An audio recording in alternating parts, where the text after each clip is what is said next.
Good morning friends, कैसे हैं आप सब। आशा करता हूँ आप सब स्वस्थ होंगे, खुश होंगे और लाइफ को मस्ती से जी रहे होंगे। आज मैं आपके लिए कुछ थोड़ी सी जानकारी लेकर आया हूँ क्योंकि सर्दियों का मौसम है और सर्दियों के मौसम में हमें क्या खाना चाहिए, क्या नहीं खाना चाहिए, इसके बारे में थोड़ी सी जानकारी आपको बता रहा हूँ। और उसमें एक सबसे जो बेस्ट चीज़ आज के टाइम में है वो है मूँगफली। तो मूंगफली के बारे में मैं आपको कुछ बात बताता हूँ जो आपको कैसे खानी चाहिए और कितनी खानी चाहिए और क्यों खानी चाहिए, थोड़ा सा उस पर आप ध्यान दीजिए। मूंगफली में आपको पता है प्रोटीन और जो सैचुरेटेड फैट होता है और फाइबर होता है वो भरपूर मात्रा में होता है।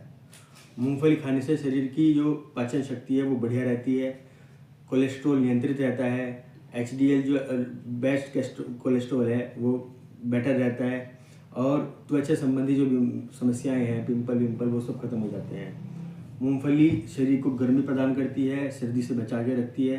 अब आप मुझसे पूछेंगे कि सर हम तो बादाम भी खा सकते हैं, लेकिन आप मुझे बताइए कि आप बादाम की 4 गिरी खा सकते हैं, 5 गिरी खा सकते हैं, लेकिन आप मूंगफली 30 से 50 ग्राम 60 ग्राम तक आराम से खा सकते हैं।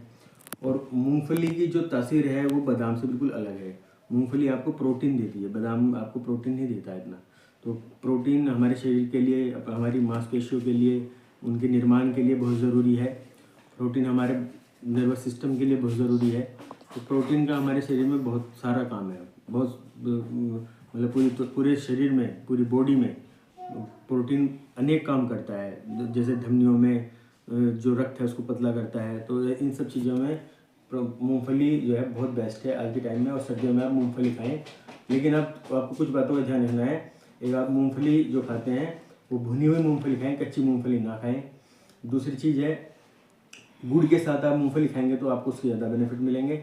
और तीसरी बात यह है कि रात को आप सोते टाइम अगर मूंगफली खा रहे हैं तो उसके बाद दूध ना पिएं या दूध के साथ मूंगफली ना खाएं, वरना आपको पाचन संबंधी समस्या पैदा होंगी और मतलब कफ बनने की संभावना भी बढ़ेगी। तो आप इन बातों का ध्यान रखें। लेकिन मूंगफली आप रोज़ाना अपनी डाइट में 50 ग्राम इन सर्दियों के मौसम में, जब तक सर्दी है फरवरी तक, शामिल करें। Thank you very much. Thank you.